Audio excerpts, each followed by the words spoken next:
Olá, meus queridos, tudo bem? Hoje a gente vai ter mais uma aula de arte e hoje a gente vai falar sobre profissões ligadas às artes cênicas, entendendo qual a função de cada uma dentro do processo criativo, o que cada profissional desse faz, desempenha, né? Saber todos os detalhes de cada profissão, tá bom? Então vamos começar? Ator ou atriz? Ele é o profissional responsável por emprestar seu corpo ou sua voz, ou ambos, para uma determinada história ou dramaturgia. Pode ainda ser responsável por desempenhar a função de mais de um personagem dentro de uma mesma história. Deixa ela ficar, pelo amor de Deus. Eu faço qualquer coisa. As coisas estão aí. Agora vai embora da minha casa. Eu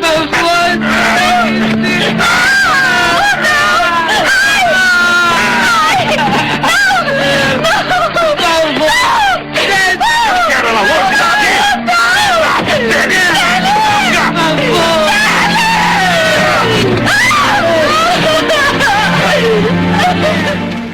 A segunda profissão que a gente vai falar é o diretor. Esse profissional, ele é o responsável pela organização do espetáculo como um todo, né? É ele que vai observar se todas as partes estão sendo cumpridas, se a iluminação está correta, se a sonoplastia está de acordo com a cena, se o ator está conseguindo passar aquela determinada mensagem com aquele determinado diálogo, se a voz dele está sendo entendida, se está sendo compreendida pelo público. É ele que observa todos os detalhes, né? Então ele é super importante para a visão e para a colocação de todas as partes em acordo. O que ensina um curso de direção nos Estados Unidos? O que ensina? O que ensina? Direção? Olha, a parte mais técnica. Claro que tem negócio, analisa o texto, não sei o quê, os atores, Stanislavski, não sei o quê. A parte mais técnica é devida a um professor de direção americano chamado Alexander Dean, que estabelece os 5 fundamentos da direção teatral. O primeiro é a composição da cena. Como é que as figuras se colocam? Você deve ter uma composição com equilíbrio, com ênfase definido, o personagem que deve ter ênfase, a ênfase deve ser definida. Você não pode se... Se você dirige e o público olha para um lado e quem está falando é o outro, está errado. Aquele que é o principal, ou que é o principal, não precisa estar falando. Quem for a figura decisiva da cena tem que estar em ênfase. Isso é composição. Isso você pode treinar, aprender com pintura clássica, que são todos os quadros bem compostos. O segundo, eu nunca tive um termo para traduzir, e resolvi incluir na composição essa função, mas que ele divide e chama de picturization, que significa o seguinte, que a composição conta uma história. Ela mostra quais as funções dramáticas de cada um dos personagens, né? Então, quadros clássicos também têm isso. Você vê uma história, você vê um quadro de um grande pintor e você vê uma história ali. E o terceiro fundamento é o estudo do movimento. Tipos de movimento, direções do movimento, movimentos fracos, fortes. Não, você levanta um movimento forte. Você vem para frente do palco, é um movimento forte. Você senta ou deita, é um movimento fraco. Você caminha, vai para o fundo do palco, é um movimento fraco. Né? O movimento da sua direita para a sua esquerda é um movimento forte, porque a tendência do olho é ver a figura assim, por causa do vício da leitura. Né? Então, nos árabes é o contrário, né? O teatro árabe... deve ser, isso deve funcionar de diferente. No Oriente isso não conta, isso é só para o Ocidente. Aí o movimento circular, movimentos retos, rápidos, e um pouco Aí o aluno é aconselhado a assistir balé, coreografias, ver como é que são os movimentos e como o movimento expressa. Tudo é como é que você expressa melhor o que está acontecendo na peça, né? O quarto fundamento é o ritmo, como você controla o ritmo, mas andamentos diferentes. Quer dizer, se não confunda ritmo com andamento, o espetáculo é um ritmo só. Agora, os andamentos são diferentes, né? E o quinto fundamento, ele chama de pantomimic dramatization, que é você fazer com que o comportamento dos personagens projetem o que está acontecendo, sem a necessidade da fala. Entendi. Né? Então, o exercício desse último fundamento era você criar pantomimas, contar histórias sem palavras, só com a pantomima dos atores em cena. Eu lembro que no meu primeiro exercício eu peguei aquele poema do Vinícius, História Passional, Hollywood, Califórnia, que é um poema que ele conta que namora uma starlet de Hollywood, e se mata a mulher, estrangula a mulher e morre na cadeira elétrica. História Passional, Hollywood, Califórnia. Que eu fiz todo sem palavras, mas era tudo, contava a historinha do poema do Vinícius, né? Então, esses cinco fundamentos, aliados a elementos lá de análise, etc., é que constitui essa formação. Eu canto a arte elástica. Dramaturgo ou roteirista é a profissão ligada à construção do espetáculo, onde haverá a descrição dos personagens, os diálogos que devem acontecer, a descrição das cenas do espaço cênico. Então esse profissional ele vai descrever todo o ambiente e descrever as funções dos personagens, o que eles vão fazer em cada cena, toda a parte descritiva do espetáculo haverá dentro do roteiro. Então só para vocês entenderem como que funciona um roteiro. Por exemplo, aqui nesse roteiro é um roteiro de uma peça teatral para a festa junina, né? Então tem que montar um cenário, aí tá aí a descrição dos itens que tem que ter no cenário. Aí aqui embaixo a gente vai ter a descrição das cenas. Primeiro, por exemplo, a primeira cena, enfatizar o pé de Mandacaru no cenário, enfatizar a vinda da chuva. Aí na segunda cena, por exemplo, a menina entra com a boneca e a joga no chão. Pode escutar a frase na música. Então para vocês entenderem como tudo é tudo super organizado. A menina, outro ponto, a menina veste o vestido da Chita em determinado momento. Então tudo é descrito no roteiro. Aí aqui, por exemplo, a peça O Pagador de Promessas, aí já vai ter o diálogo, né? Por exemplo, cena 1, Zé fala: "É essa, só pode ser essa." Aí Rosa responde: "E agora? Está fechada." E se vocês observarem, também tem a descrição da cena. Por exemplo, Zé olhando para a igreja, então deve ter uma igreja na cena. Depois Rosa para também, junto aos degraus, cansada, enfatigada, e deixa já entrever uma revolta que se avoluma, quer dizer, cresce. "E agora? Está fechada!" Então, se vocês observarem, a gente tem os diálogos, a gente tem a descrição das cenas, o que vai ter nas cenas, tudo isso encontra-se no roteiro. Por isso que esse profissional é super importante, né? Então, ele, às vezes, acontece do diretor ser o próprio roteirista da peça. Isso pode acontecer também. O cenógrafo ou equipe de cenografia é o responsável pelo ambiente ou o espaço da determinada peça. Então, por exemplo, esse cenógrafo aí, ele fez a descrição, né? Ele ambientou em uma determinada casa do dia a dia, numa pensão, né? Que é de um seriado da Multishow chamado Vai Que Cola. Então a gente percebe o ambiente de uma casa comum.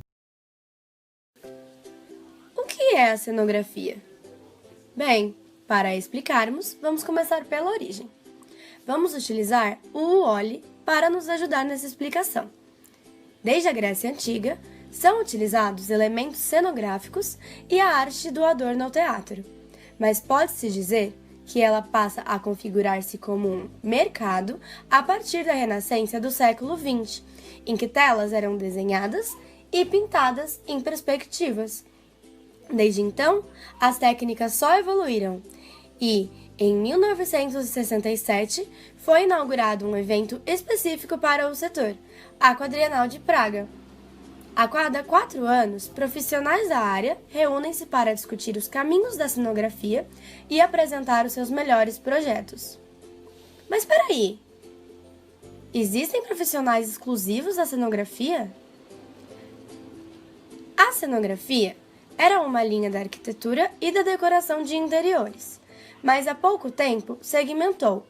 Porém, é bom separar as duas funções, por 2 motivos principais. A cenografia parte de um universo imaginário, é algo passageiro. Já a arquitetura depende da vida real, feita para durar o máximo possível. Assim, tanto a criatividade quanto a técnica do profissional da cenografia são distintas da arquitetura, mas ambas devem viver em sintonia. E na prática, o que o cenógrafo faz? Além da parte técnica de desenvolver os elementos do cenário, trabalho para o qual ele pode contar com a ajuda de outros especialistas, como marceneiros, pintores, costureiros, entre outros, a grande chave do trabalho do cenógrafo está na interpretação das ideias dos demais envolvidos no projeto. Mas por que contratar um cenógrafo? Já sabemos que em cada uma das citações comentadas, o papel do cenógrafo é o de ajudar a cumprir com os objetivos daquele espaço. Peças de teatro, séries, filmes, estandes, espaços promocionais, pontos de vendas, lojas e eventos corporativos e pessoais, são estes os muitos caminhos que um cenógrafo pode seguir. Agora, imaginem os de um arquiteto. No mais, é isso, pessoal. Procurem o seu Oli, porque o nosso nós já achamos.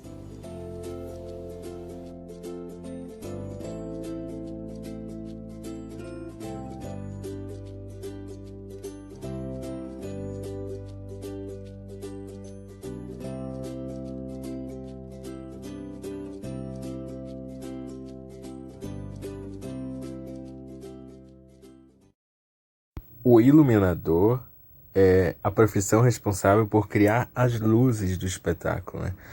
Ele que vai amplificar os efeitos das cenas através das cores, das luzes.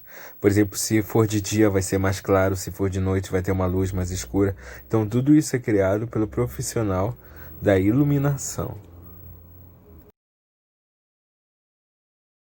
Sonoplasta é o responsável por criar o ambiente sonoro do espetáculo. Normalmente ele vai estar lado a lado ao iluminador.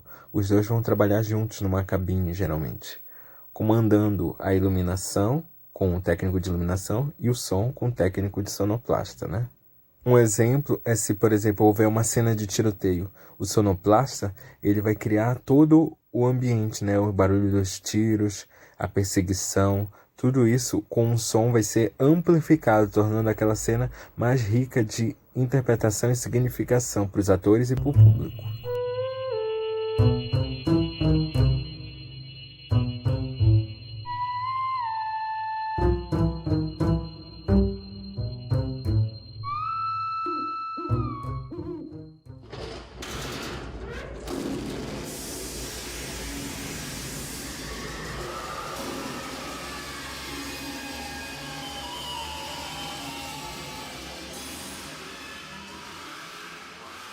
Na verdade, quando eu fui chamado, convidado para criar a luz de uma VAP, eu vi que é uma desconstrução realmente da visão do Fajala sobre o espetáculo.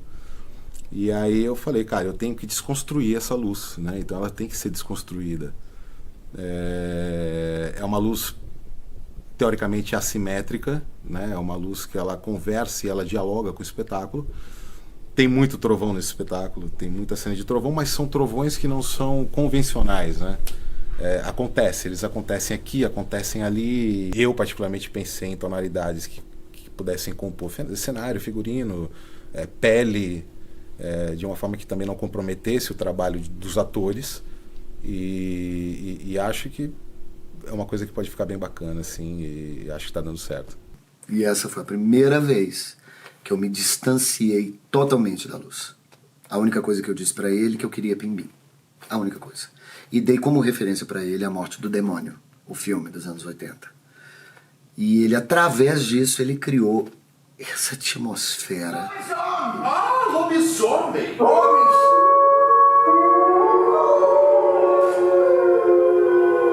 Homens que viram o lobo quando a noite cai! Você vai desculpar, é só sobre...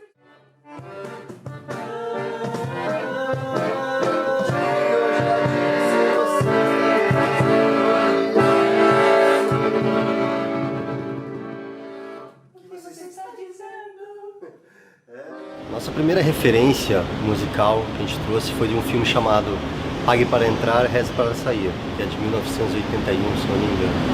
Que é um filme de terror bem anos 80, assim, e ele tem uma... Ele trabalha com a trilha nesse lugar do exagero sempre, do espanto, de ser forte, a trilha é muito forte. Então foi minha primeira referência. A gente trabalhou juntos paulatinamente. Eu falava uma referência que eu queria, ele ia lá, retraduzia a referência e me mandava. E isso foi muito importante para o processo, porque é como um filme de terror, né? Um filme de terror, 50% é a trilha que vai levando, conduzindo nesse lugar. E ele é de uma criatividade, nossa, eu fico surpreso com isso.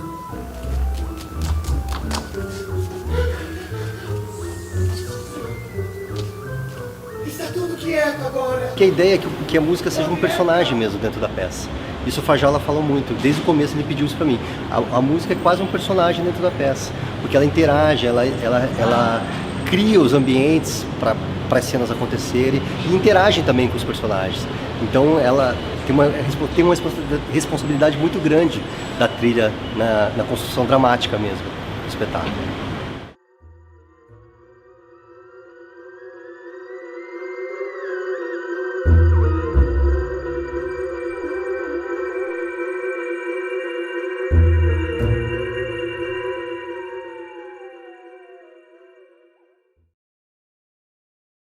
Figurinista é o profissional que vai criar as indumentárias, ou seja, as roupas do espetáculo.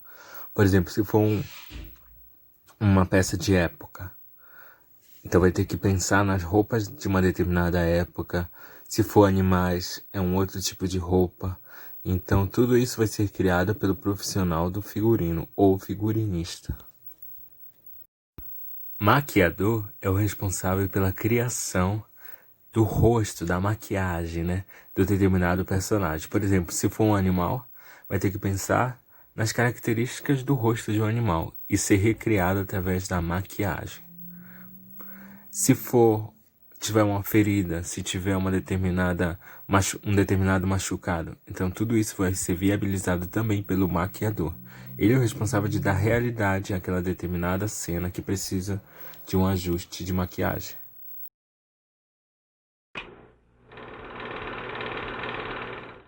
Pense em um filme. O que o personagem do filme que você pensou vestia? Mas por que ele está vestido daquela forma?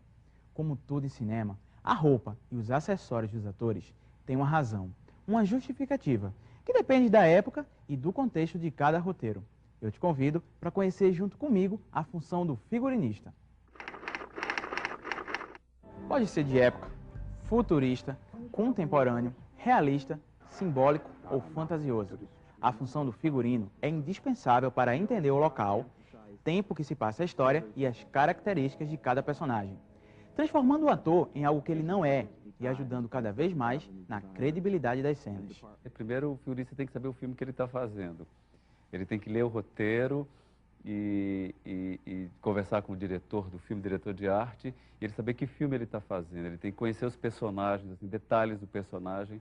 Muitas vezes o diretor sabe escrever, no caso, quando o diretor escreve o roteiro, ele pode nunca imaginar como aquela pessoa está se vestindo, ele imagina mais o comportamento, a fala, e não presta muita atenção em como ele se veste, e o figurinista pode contribuir com isso, entendeu?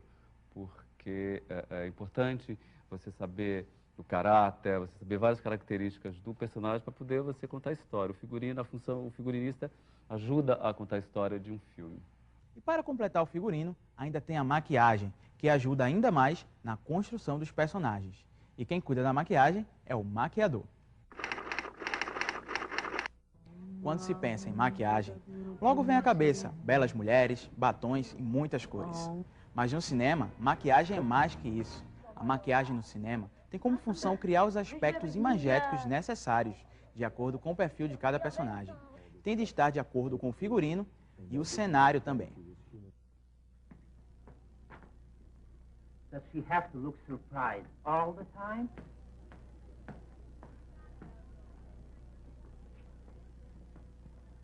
Anyway, it's just a rough sketch. Pretty small mouth, eh? Oh, well. Give her that Crawford smear.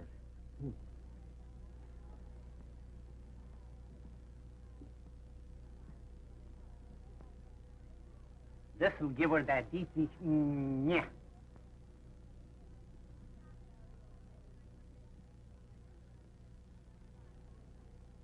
We're on the wrong track. She still looks surprised. Mas quem pensa que maquiagem é sinônimo de beleza, está redondamente enganado. Ela também é responsável por coisas feias, bem feias. Ferimentos, sangue, narizes ou coisas muito mais elaboradas. Por exemplo, Planeta dos Macacos, onde os atores passavam em média 4 horas na maquiagem e saíam de lá verdadeiros macacos. Para fazer as máscaras, o rosto dos atores foi coberto de látex, para a criação de moldes perfeitamente concatenados com as expressões faciais.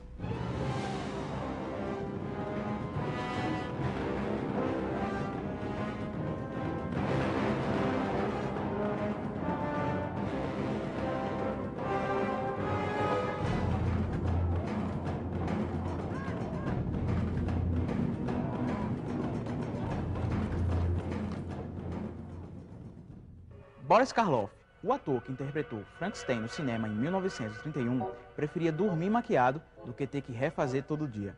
Para isso, ele apoiava a cabeça em 2 livros. Como você sabe, nem tudo que você vê na tela do cinema é real. Os maquiadores têm muitos segredos e muitos assistentes para compor a maquiagem adequada. Às vezes, esse processo é realmente caro, mas outros, além de baratos e simples, você mesmo pode fazer em casa. Anote aí, eu vou ensinar uma receita. É bem simples. Como fazer sangue. Os ingredientes. Você precisa de mel, aquele mesmo que você encontra no supermercado. Corante alimentício na cor vermelha, muito usado para bolos. E gel de cabelo. Misture o mel com o corante vermelho até atingir uma cor mais próxima do sangue. Se quiser deixá-lo mais consistente, adicione o gel de cabelo. Pronto, agora é só se divertir.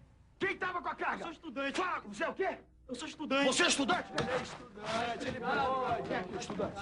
Bota a cara aqui. Bota a cara aqui. Bota a cara aqui. Tá vendo isso aqui? Próxima vez que você vê sangue no cinema, já sabe como é feito. E ainda pode fazer na sua casa. Dublador é o profissional que empresta sua voz para a interpretação de filmes, séries, reality shows, desenhos animados. Então, através da voz dele, ele vai interpretar cenas, filmes, diálogos e empregar sentidos e significados para aquele filme estrangeiro, para aquele desenho animado. É um profissional que tem que ser formado em artes cênicas, ou seja, não é só emprestar sua voz, mas sim ser o profissional cênico para atuar nesse segmento também. Nunca poderia falar um strikezinho nesse negócio. Última vez, vou te dar a deixa. É ligado. Você não para, tá? Opa, desculpa. Gente, silêncio. Na hora de gravar, silêncio. Só tem uma coisa que eu possa fazer. Querer no Lava Jato mágico, querendo limpar o carro, deixar ele novinho em folha. De novo? É exatamente o que eu quis dizer. Resolvam. Dá pra andar logo? São 2 horas, é hora do jantar. Vamos comer creme de milho. Lava Jato do Desejo. Legal! Um lava-jato mágico. Cosmo, Wanda, tragam logo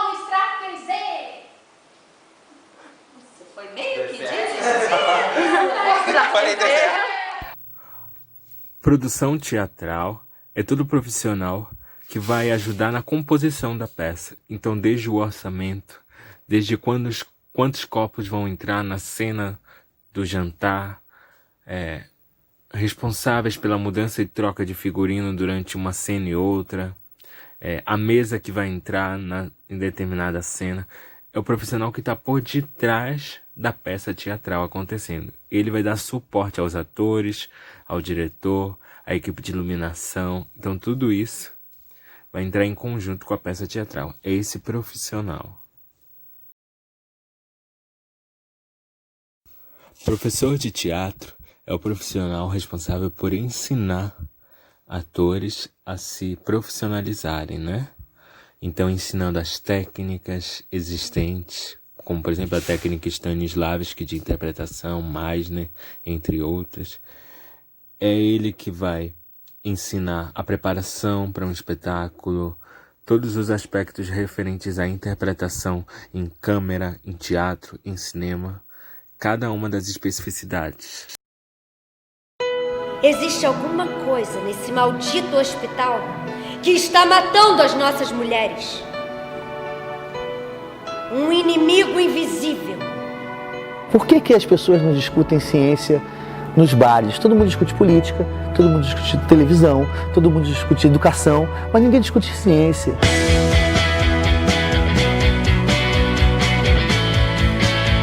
O teatro científico, ele acabou sendo uma forma que me atraía, sabe, a ciência. A gente mistura a parte de exatos com a parte de humanas, assim. É uma forma muito dinâmica de se aprender. É um problema no sangue, como em outras doenças.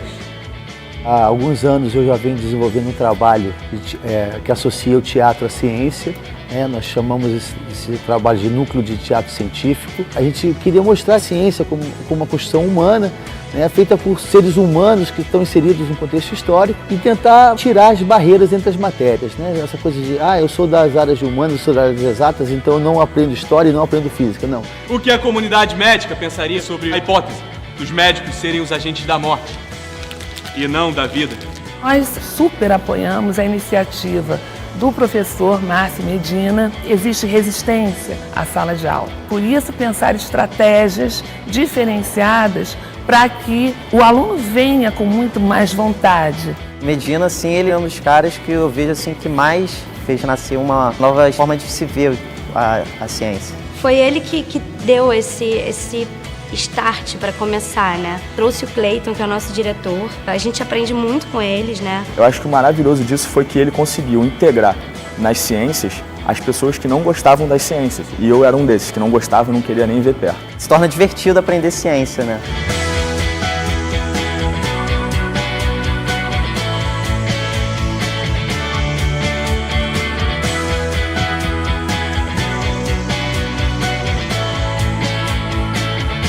Esse caminho do teatro ele tem se mostrado bastante promissor e interessante, no sentido até de trazer o aluno para melhores resultados escolares. O teatro ele traz muito isso, ele tem os exercícios de concentração, que é importante na hora de um estudo. Eu não desenvolvia ninguém com gosto pela ciência, eu desenvolvia os alunos que sabiam resolver exercícios e os que não sabiam resolver os exercícios. Eu acho importante a busca pelo conhecimento que eles acabam tendo por querer conhecer um pouco mais aquele personagem que ele está tendo, a própria história. A escola foi feita para formar cidadãos responsáveis, ativos, e a gente estava apenas criando alunos passivos, que só ouviam e não discutiam, não argumentavam. E a gente tenta trazer isso através das peças, mostrar essa importância de ter uma vida com ciência. Meu professor é o cara!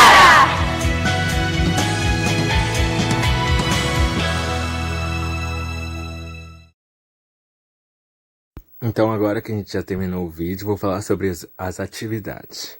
Primeiro, vocês vão fazer um resumo no caderno de vocês de todas as profissões apresentadas. Depois, eu quero que vocês assistam as peças. No caso, Hermanoteu na Terra de Godard já foi passada, mas eu vou passar de novo, porque eu acho que a maioria não assistiu. Então assistam, vocês vão se divertir bastante. E a outra é uma peça do William Shakespeare, O Sonho de uma Noite de Verão, tá? Então é para assistir essas duas peças aí. e depois comentar comigo por meio de áudio. Aí não precisa escrever nada, é só comentar por áudio o que achou da peça. E aí estão as peças.